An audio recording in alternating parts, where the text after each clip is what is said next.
Hi, my name is Jacob Hardeen, and I am here to talk about the collaborative storytelling that is provided in role-playing games.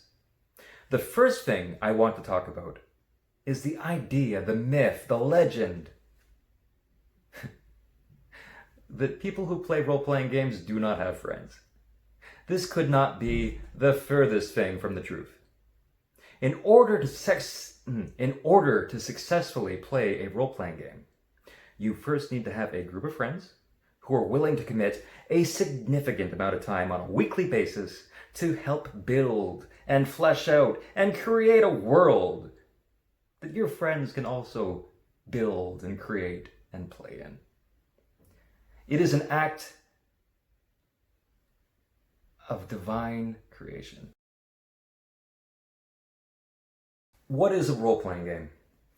A role-playing game is a situation where you have one individual who has built the framework for a world.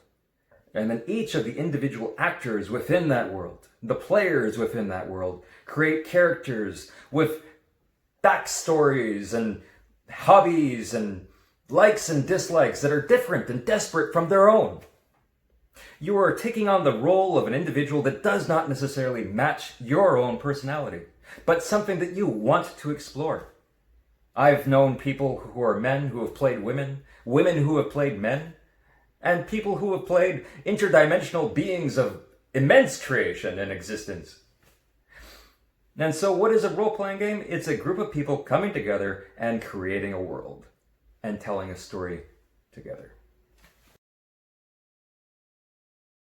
I started playing role-playing games when I was a very young child. My uncle Terry Tabando, bless his heart, massive creator. He's always tinkering with props and creating displays for Halloween. You might have, if you live in British Columbia, you may have seen him on the news frequently on Halloween and the tremendous graveyard display he creates around his house. When I was a young child, he introduced me to Dungeons and Dragons Advanced. It's an older system. You can still feel a lot of the roots in it from the miniature wargaming that it came from. And from there, I tried a variety of different games, including a game called Ars Magica, as told for the story of Max Neville. And through that, in Ars Magica, you play a mage of the Order of Hermes, and mixing and matching the different powers of the elements to create anything your imagination could imagine within the storyline. So the hard thing about playing a game like Ars Magica, where your players have the power of creation itself, is how do you control it? Well, the answer is you don't. You let them run wild within the framework of the world that you've created, and you may punish them for actions that are, quite frankly, ludicrous at times, but you still have to give players the freedom to play. Otherwise, you're just telling a story by yourself. And if we wanted to do that, we would be reading books, which I have to admit, just about everybody who plays role-playing games is an avid reader. And quite a few of them are hobbyists and novelists. Quite frankly, up to the professional level of writers who play these types of games. And so, from there, I've tried a variety of different systems, from the White Wolf storytelling system, Vampire the Masquerade, Hunter the Gathering, Mage the Awakening. But most recently, I'm playing a game called Call of Cthulhu. Now, my friends and I from China, who built Can, they've gone on and they've created what's called the Sons of the Singularity. And within that, they've been publishing the campaign modules that we built collaboratively over years. Their first endeavor into the system was the Sassoon Files, a game that we played over a year and a half with the same group of people, meeting every week for hours at a time, building a world that never existed before. The Sassoon Files takes place in 1920s China, Shanghai to be specific. And within that, you are introduced to a man named Victor Sassoon, who's a real person. He was an Iraqi Jew who moved to China, moved to Shanghai, created the Bund and basically the entire business culture within China. Now within that, he placed actors and characters that he was playing the role of, who put problems in front of us, and we had to solve those problems in creative ways. Honestly, the act of playing a role-playing game, if you've never tried it before, do it. Do it once in your life. I am guarantee you will not walk away without having learned something. Because if your person to your left is creating something and the person to your right is creating something else, how do you mash those together? A typical role-playing game consists of about 5 to 6 people. Sometimes more, sometimes less. I've played games with one-on-one, and I've played games with 20 people at the same time, with 2 dungeon masters running games simultaneously that somehow interconnected to create a beautiful picture of creation.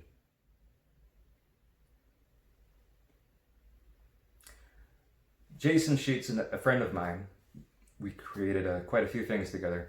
He was running a game of Dungeons and Dragons where every week we were playing a different group of people doing a different thing within the same world, that at the very end he brought it back together where everybody was involved in the same thing, where we were working against ourselves and working collaboratively with ourselves and working with each other.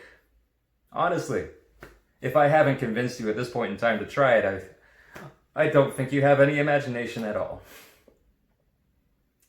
But if you want to kindle a bit of imagination, if you want to grow the creator within yourself, that divine being, give it a try. Because the act of playing a role-playing game is the act of creation, the act of building a world and a people within it and the things that they want and desire. You will know yourself better from playing a role-playing game. You will know your friends better from playing a role-playing game. You will know strangers better from playing a role-playing game because you're getting into each other's heads. You're getting into the heads of people that don't exist. You're getting into the heads of history. And every one of the best role-playing games I've ever played has been based on historical facts, historical people, with a twist towards the mystical. My favorite way of playing a role-playing game these days, and I've been blessed to be able to have the opportunity to go on these adventures with my friends. The last one I did was down in Texas I had just gotten divorced and I was feeling down. And my friend, he called me up and he said, come on down to Texas, let's play a role-playing game together. And so I was down there with friends of mine I've had through a long period of my life. And we went from place to place in Texas. And each place we stopped was tied in with the game that we were playing. The people that we met were tied in with the game that we were playing at night. And so, if I ever had the opportunity, if I had the finances, and if I had the will and the power to make this dream come alive, I would set up a travel agency where people could travel to these different places that we have built stories around. We've played games in Vietnam, we've played games in Texas, we've played games around the world, in China, in Canada, in America. All tied to the historical facts of the places. And so I would love to take a group of people, I would love to take an adventure group who wanted to explore these historical places and then tie it in with the unseen, guiding people towards the realization of creation, towards the divine beings that they are, the creators that they are.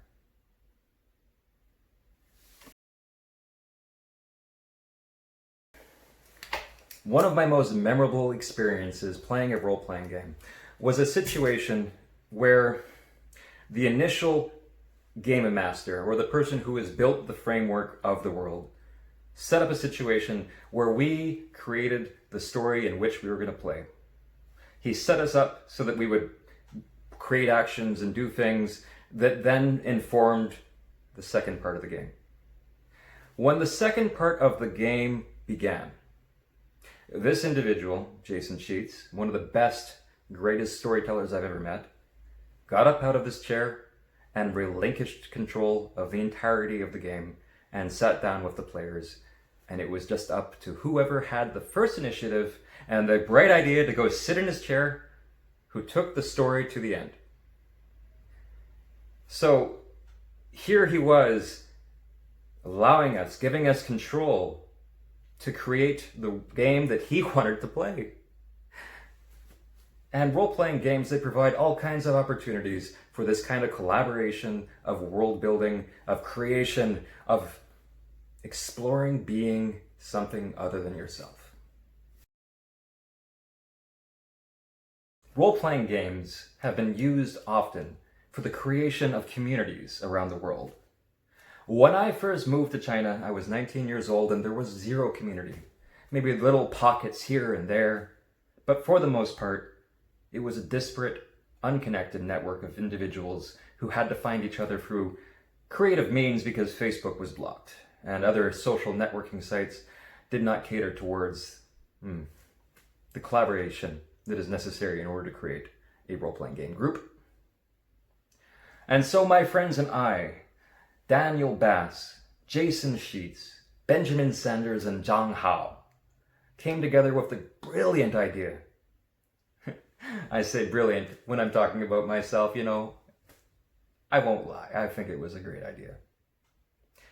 We came together and we brought our friends into it, and we started an organization called ConCon. And in the first year, we had maybe 40 people show up to a luxury resort where we spent an entire weekend building worlds together. And quickly, on a yearly basis, that grew exponentially. Our last event had 1,500 people. Now, the last couple of years, the majority of the time that this has been in existence, the only real driving force behind ConCon was Daniel Bass and Zhang Hao, as they were the only ones from our original group who remained in China. Now, the ability to bring these people together and build worlds that never existed before, now that is power. I mean, can you imagine diving deep into a story and being lost in a world of your own creation? It's a beautiful thing, and I highly recommend anybody give it a shot.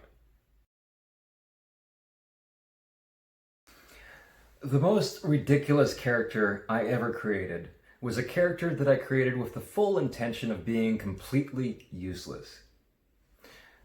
In Ars Magica, you are given the opportunity to build powers within your character. You have Ignum, which is the ability to do things with fire. You have Terram, earth. Arum, air. Corpus, flesh. And then within these different things, there are more. Anim, etc., etc. You have the ability to create, you have the ability to control, or you have the ability to destroy. And so I picked a character that only could do cryocorpus, or the creation of flesh. I fully imagined that this would be useless. The game master I was playing with, Max Neville, had us traveling through medieval Europe. And at this time, we needed to go somewhere very quickly. And so we entered a pocket dimension that was a nexus of time and space. You had Roman legionnaires traveling through this place. You had modern people there. You had people from all walks of life and time traveling through this pocket dimension. And we came across a great beast of devouring with many mouths. Anything that came within his path entered his belly. And so what did I do? I created corpses. Oh, I imagine that Max had given me the opportunity to shine, because a good dungeon master, game master, storytelling, whatever you want to call that role, gives each and every player the ability to shine, to be the star of that moment. And so this great beast of devouring came along, and I created 1,000 corpses, and it ate them all. And so I created 1,000 more corpses, and it ate them all, and 1,000 after that, until I was fully depleted. But each time that that creature devoured 1,000 corpses, its belly grew, and grew, and grew, and then it exploded! And everything that was within inside that creature, that great creature of devouring, came back, including the people that we needed to rescue that were already within the belly of the beast. Oh, it's wonderful.